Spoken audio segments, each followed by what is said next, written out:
Olá, telespectadores, o Ecologia em Ação, começando com mais um programa técnico de esclarecimento para os munícipes que moram no município de Joinville. E o tema do qual nos ocuparemos o programa inteiro diz respeito ao uso do solo, as áreas urbanas e as áreas rurais. E esse é o tema que o eleitor de Joinville deverá tomar conhecimento para saber em quem votar na próxima legislatura municipal para termos o município que gostaríamos de ter.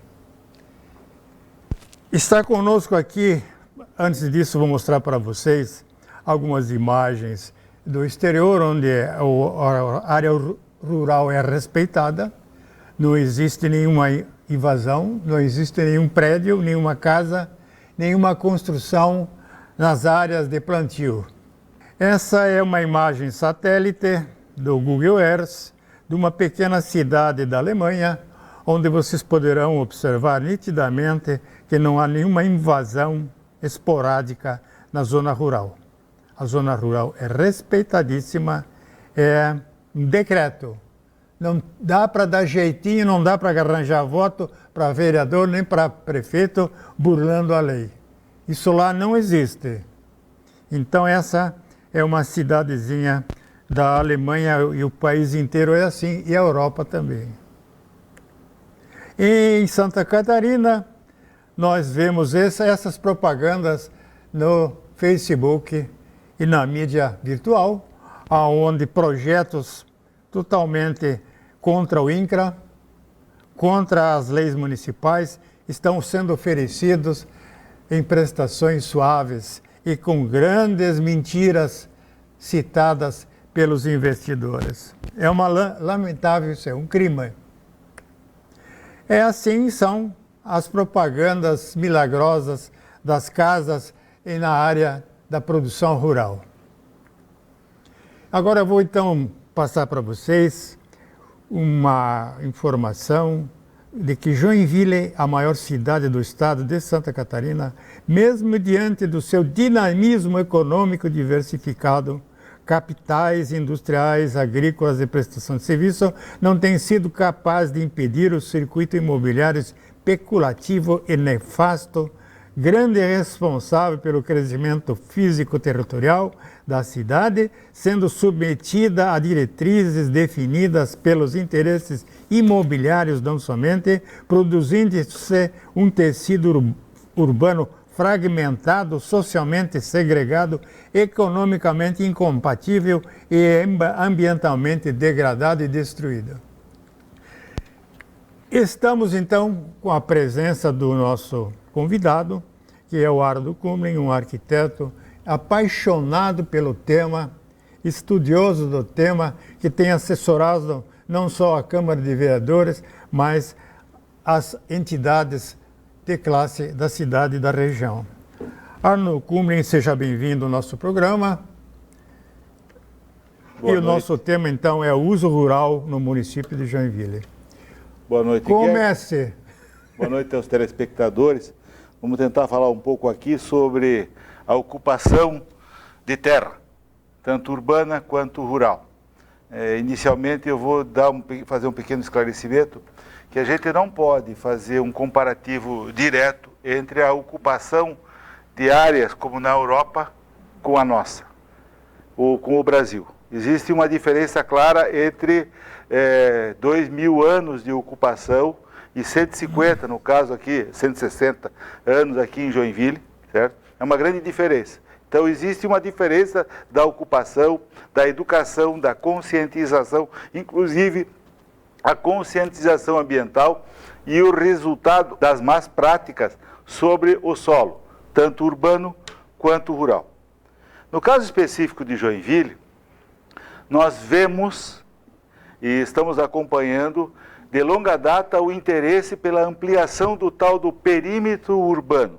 Hoje, Joinville, depois de anos da prática de ampliar o perímetro urbano de forma aleatória, e isso ocorreu até 2012, quando foi aplicada a Lei 12.608, que impede que o perímetro urbano seja ampliado sem algumas condicionantes. Desta forma, nós temos, e foi criado pela LOT, Lei 470, que foi gerada pelo Plano Diretor de 2008, foram criadas 3 áreas de expansão urbana. A expansão urbana é um instrumento que consta da Constituição de 88, está lá gravado essa questão. E a partir de 2012, com a Lei 12.608, a Lei da Defesa Civil, ela alterou o Estatuto da Cidade. E uma das condicionantes para a ampliação do perímetro urbano são vários estudos para que o cidadão não fique com o pincel na mão. É bem isso. E essa lei foi criada em função dos desastres ocorridos em 2009, 2010, 2011. Vocês devem lembrar, Morro do Céu, Morro do Bumba, Petrópolis, Blumenau e muitas outras cidades que sofreram drasticamente e pagaram em vidas, não só uma questão financeira, mas pagaram em vidas sobre essa ocupação, vamos dizer assim, não planejada, não preocupada com certas condicionantes ambientais. Isso vai além. Uma cidade que cuide de seu perímetro urbano e procure um adensamento adequado. O adensamento adequado é o número de pessoas que possam viver de forma sustentável, de forma com qualidade de vida em determinado espaço. Quanto mais a gente aumenta o perímetro urbano, mais caro fica viver nessa cidade. O transporte público fica mais caro, os investimentos em infraestrutura, esgoto, água, energia elétrica e outros também ficarão mais caros. E por isso hoje a gente vê uma demanda enorme por pavimentação em Joinville, fruto dessas ampliações que ainda hoje estão para serem resolvidas. Então, Gert, é por aí que a gente deve começar a nossa discussão.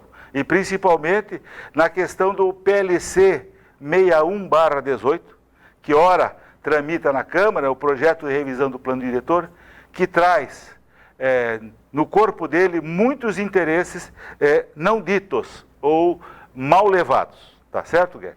Tá certo. Vale Verde. Não é uma questão de Vale Verde. É o seguinte, quando a gente fala em expansão urbana, eu gosto muito do modelo de uma cidade americana chamada Portland, que a partir do final da década de 60, começou a implantar um modelo chamado UGB, ou Urban Growth Borders, ou Limite para Fronteiras Urbanas. Ninguém aqui é contra a expansão urbana, ela é natural, ela vai acontecer. Só que a partir do início da década de 70, Portland estabeleceu alguns modelos para que as pessoas ou a cidade pudesse ser ampliada.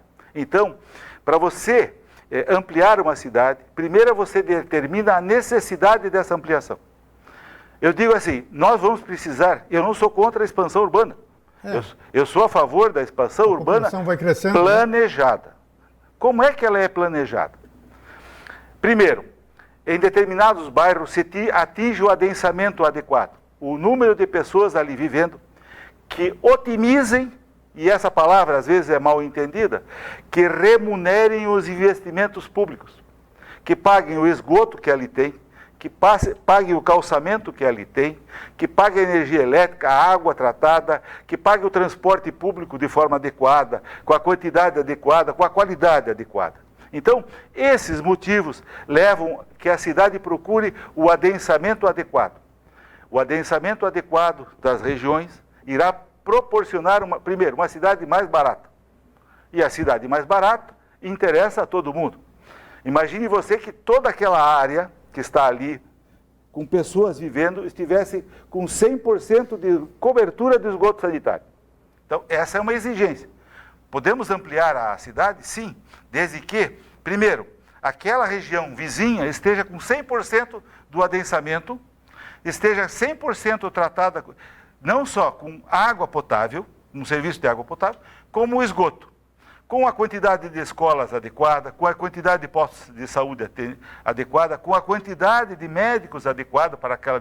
Então, essa é a cidade que a gente, como você colocou no começo do programa, a cidade que a gente deseja, certo?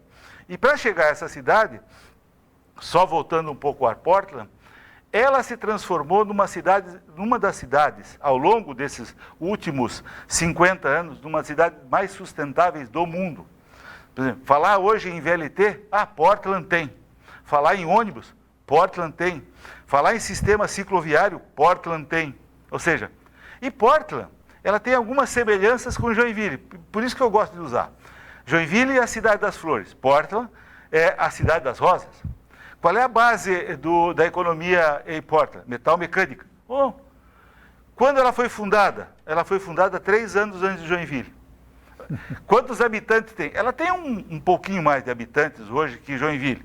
Algo em torno de 150 mil habitantes a mais, parecido com isso. A gente não pode precisar o número exato, porque Joinville, na realidade o Brasil não teve censo nos últimos anos, então nós estamos dependendo de mais informações. No caso de Portland, a variação está no orçamento do município. Enquanto aqui a gente trabalha com aproximadamente 4 milhões de reais, Portland trabalha também com algo parecido, 15 bilhões de dólares. Então, há uma diferença grande na questão orçamentária. Eu acho que as últimas pesquisas que eu fiz estavam nesses valores, já devem ter aumentado. Então, o que acontece com Portland? Ela usou esse modelo, estabeleceu limites para a expansão urbana, entre eles o adensamento. Existem outras condicionantes para existir a expansão urbana. Vou dar um exemplo. Nós sofremos aí há 1, 2 semanas atrás, efeitos drásticos de maré em toda a costa brasileira, não foi só em Joinville. Nós tivemos alagamentos em ruas de Joinville, de Itajaí, de Balneário Camboriú, de Florianópolis, ou seja, toda a região, esse limite de costa sofreu os efeitos. Isso vai continuar acontecendo? Vai aumentar isso? Me provem que não vai acontecer. Me provem que não vai acontecer. Então, se continuar acontecendo, qual é o step de Joinville? O que Joinville tem para fazer mudanças de população? Ou seja, fazer migração interna na cidade, de um bairro que sofre alagamentos para um bairro que não sofre alagamentos. Então nós temos que ter essas terras prontas. Quando eu digo prontas, totalmente prontas para receber as pessoas, como é em Portland. Todas as vias estão prontas, os postos de saúde estão prontos, equipados. As lanchonetes do McDonald's estão prontas. Só falta ter população para tal. Então o que acontece? Se eu planejar isso, antever isso é possível acontecer. Porém, no nosso plano diretor, ou na revisão do plano diretor que está em curso, tem um artigo lá, o artigo 125, onde tem especificamente um inciso que diz que devemos nos preocupar com as mudanças climáticas. Qual é o prazo para que esses planos ocorram? Se as coisas estão acontecendo agora, o projeto foi protocolado em 2018, 19, 20, 21, 22, 4 anos. Diz lá que nós temos mais 5 anos para fazer esses planos de prevenção contra as mudanças climáticas. Já se passaram 9. Eu não sei quando vai ser aprovado. Segundo o vereador Diego Machado, presidente da Comissão de Urbanismo, o processo agora está na Comissão de Legislação para ser dada a validade às emendas que foram feitas, em torno de 40 emendas. E aí é nessas emendas que surgem as tais das áreas de expansão urbana, todas elas sobre área rural, desculpe. E isso, o que ocorre? Vocês vão escutar discurso dizendo, essas áreas de expansão urbana não alteram em nenhum momento o perímetro urbano. Realmente não alteram nesse momento o perímetro urbano. Mas elas abrem uma porta para que isso ocorra. De que forma? Se faz um projeto de regulamentação dessas áreas para uso urbano. E assim, isso é regulamentado e passa a ser possível que exista uso urbano naquelas regiões, segundo algumas condicionantes. Porém, me preocupa algumas coisas, tipo assim, essas áreas de expansão urbana propostas na revisão do plano diretor, todas elas são alagáveis ou não? Tem mancha de inundação ou não? Ah, mas então nós não podemos nem fazer a cidade de Joinville. Peraí. Nós estamos fazendo a cidade para o futuro, a cidade sustentável, o discurso da cidade sustentável. Não adianta eu ter um discurso sustentável sem que eu tenha sistemas para a sustentabilidade. Fiscalização, regramento, educação, conscientização. A conscientização aqui está na mais-valia, ou seja, eu tenho um terreno na área rural de 1 a 10 reais o metro quadrado, que da noite para o dia passa a valer 200, 250, não sei. Tudo isso tem que ser avaliado. Porém, quando eu faço expansão urbana, a revelia, começa a perguntar assim, se o cálculo da passagem de ônibus é feito pela quilometragem rodada, essas novas áreas urbanas, que serão criadas em cima das áreas de expansão urbana, vão aumentar a quilometragem dos ônibus para o transporte público? O preço da passagem do transporte público é calculado sobre o quilômetro rodado. O custo fixo do ônibus, os custos de impostos, os custos de salário, mais o quilômetro rodado. Então, se eu aumento os quilômetros rodados, a passagem vai aumentar para todo mundo. Tudo isso tem que estar previsto, pré-olhado, pré-calculado. Ou seja, ficar criando áreas de expansão urbana, que eu defendo, mas de forma planejada, são possíveis. Que tal ter áreas de expansão urbana para fazer relocação de área de alagamento? Ou fazer recolocação de hoje de áreas alagáveis? Lembro em 2008 que em Itajaí houve um grande alagamento. Houve. E vários loteamentos de Itajaí ficaram com aproximadamente entre 1,50 e 1,80 de água.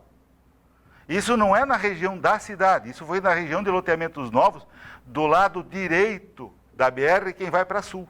A região toda da entrada de Brusque e assim por diante, todas essas áreas ficaram alagáveis. Tá? Então, é isso que nós temos que pensar. A cidade para as pessoas, uma garantia, uma segurança, sem risco, sem custos. Não adianta eu fazer e comprar um terreno barato, numa área dessas, e futuramente eu ficar pagando, eu comprar os móveis da minha casa e ficar só com as prestações, porque eles vão desmanchar nessas áreas. Então, essas preocupações, Gert, que eu vejo necessárias à discussão, que foram pouco consideradas na discussão da Câmara sobre as garantias da qualidade de vida e a sustentabilidade. Para vocês terem uma ideia, de todas as áreas propostas de expansão urbana, elas vão chegar a aproximadamente 100 quilômetros quadrados. Isso representa uma possibilidade de ampliação do perímetro urbano de Joinville em 50%. Aumento do custo. Aumento do custo direto. Ele não vai ocorrer diretamente na hora. Isso vai ser uma somatória, paulatina e degradante. E os valores dos imóveis na perímetro urbano vão baixar, né? Também. Não, com essa super oferta de áreas, os imóveis, a teoria é que os imóveis, em tese, é para baixar todos os valores dessas áreas urbanas. A oferta é muito grande. A oferta é muito grande. Então, tudo isso tem que ser considerado, avaliado. Então, existe todo esse regramento, existe essa questão toda a ser analisada, mas, volto a insistir, nós temos que buscar uma cidade mais sustentável. E essa cidade mais sustentável é aumentando o adensamento. Eu não estou falando em verticalização. Dentro do processo de adensamento, nós temos uma palavra muito controvertida. Eu não consigo adensamento com verticalização. Vou dar um exemplo. A maior quantidade de prédios que nós temos hoje em Joinville estão na área central. Mas isso não significa que nessas áreas eu tenho maior adensamento. Eu tenho locais pontuais da cidade que nós temos adensamentos ideais. Tá? Tem uma região ali do Bucarém que tem adensamento ideal para o tipo de ocupação. Mas é pontual. Ou seja, e não por isso subiu mais que 4 andares. Ou seja, outros exemplos a gente pode encontrar de adensamento, aí sim, quanto à questão de adensamento, nós podemos usar Barcelona, Paris e muitas cidades da Europa, que já encontraram essas contas. ou já fizeram essas contas, e estão conseguindo adensamentos adequados, com contraproposta de transporte público de qualidade. E quando eu falo assim, o que é para ti um transporte urbano de qualidade? Para mim, um dos equipamentos que eu considero muito interessantes é o VLT. Só que hoje falar em VLT em Joinville é prematuro. Por quê? Porque a gente não montou as condicionantes para ter o VLT. Exatamente. Precisa a garantia dos espaços para que isso ocorra. E isso vem por regramento.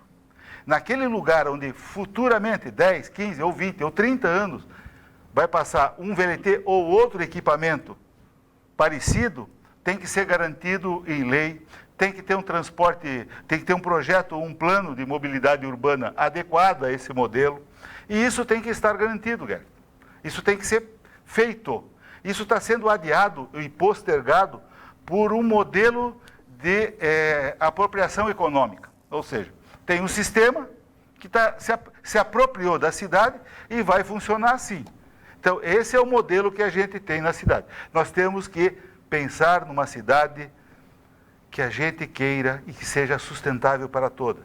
Não adianta continuar nesse modelo atual, que nós vamos continuar como, vamos dizer, parasitas predatórios da cidade. A gente fica sugando a cidade em todas as suas condições e acaba ficando sem cidade. Então, fica canibalizando. Exatamente. Então, o que acontece? Nós temos que... Mas em benefício de uma minoria, né? Aí que está outro ponto. Os modelos de apropriação são bem claros também. Ou seja, você fica se apropriando a favor de poucos. Isso não é pensado. Quando a gente fala em outorga onerosa do direito de construir, quando se fala numa outorga do direito da alteração de uso, que são necessárias, isso nada mais significa que quem recebe o benefício da lei deverá ressarcir o ente público ou a sociedade como um todo pela valorização imobiliária do empreendimento, que é seu, mas que foi lhe garantido por lei. Então, essas questões, que se discute hoje? Se discute acabar com essas leis. Ou seja, em detrimento da sociedade, eu vou acabar com o IPTU progressivo. O que é o IPTU progressivo? O IPTU progressivo é simplesmente uma sanção para quem não ocupa áreas urbanas qualificadas para adensamento. Ou seja, vários terrenos na cidade, de bom tamanho, que deveriam ser ocupados para qualquer tipo de atividade, fazendo pressão para o aumento do perímetro urbano. Ou seja, aquele terreno está muito caro e não vou usar aquele. Então eu começo a fazer pressão sobre o perímetro urbano para que ele amplie. Bom, a outorga onerosa, o IPTU progressivo é um dos instrumentos, e ainda fraco, para combater esse tipo de mais-valia. Então temos vários canibais da cidade e acabamos nos acostumando a isso. E são esses canibais, talvez, que também escolhem os candidatos, né? E elegem. Isso aí... Eles, então, vão legislar em benefício dos canibais. Mas isso não é novo nem aqui. Não, isso é antigo. Né? No mundo inteiro é assim. No mundo inteiro é assim. Ou seja, a gente consegue ver claramente que existem grupos de interesse que acabam se apropriando dos fóruns de uma maneira ou de outra. Então, quando a gente tenta ser o mais técnico possível, a gente acaba encontrando... Arno, voltando às áreas rurais urbanizadas, elas não desestabilizam a produção de alimentos? Bom, essa é uma outra questão que eu digo sustentável. Em cidades, principalmente que eu tenho analisado, algumas dos Estados Unidos, elas estão procurando se alimentar do produto agrícola o mais próximo que ela tem. Mais próximo do prato. Exatamente, é a comida mais próxima do prato. O que a gente faz? A gente, avançando sobre as áreas rurais, e não há nenhum trabalho para fomentar as atividades rurais, dar mais valia à atividade rural, o que acontece? A gente vai começar a pagar por alimentos mais longe, e quando é mais longe, é mais caro. E o agricultor também, ele perde a qualidade de agricultor quando ele está dentro da zona urbana, ele deixa de ter os privilégios de agricultor. Também. Ele não tem mais aquele financiamento barato, ele não tem mais aquela assistência técnica do Estado, ele perde tudo.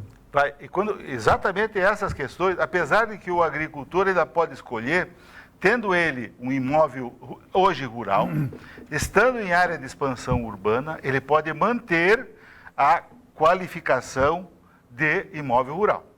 A transformação do imóvel rural para o urbano, através da regulamentação da expansão urbana, ocorre em 2 momentos. Primeiro, quando o ente público, tá, regulamenta através de legislação a área passível para transformação em área urbana. E a segunda, que nós não podemos esquecer, que é uma obrigação ao proprietário ou ao interessado, que para fazer a transformação de área rural em urbana, é necessário que se pague pela outorga onerosa de alteração de uso, claro, que é um valor que, no meu entendimento, devia ser um percentual pela valorização imobiliária, e não como se transformou aqui em Joinville, que isso virou um percentual do DAM, que é o documento de arrecadação municipal. Só para complementar, gostaria até de saber se todas as áreas de expansão urbana, a da única área de expansão urbana regulamentada, se estão sendo cobradas as outorgas onerosas de alteração de uso para que sejam liberados os alvarás de construção. Nós estamos quase no final do programa. O que você me diria se nós já temos programas de inteligência artificial para detectar desvios de conduta de legisladores no setor imobiliário especulativo? Nós temos essa fiscalização virtual já?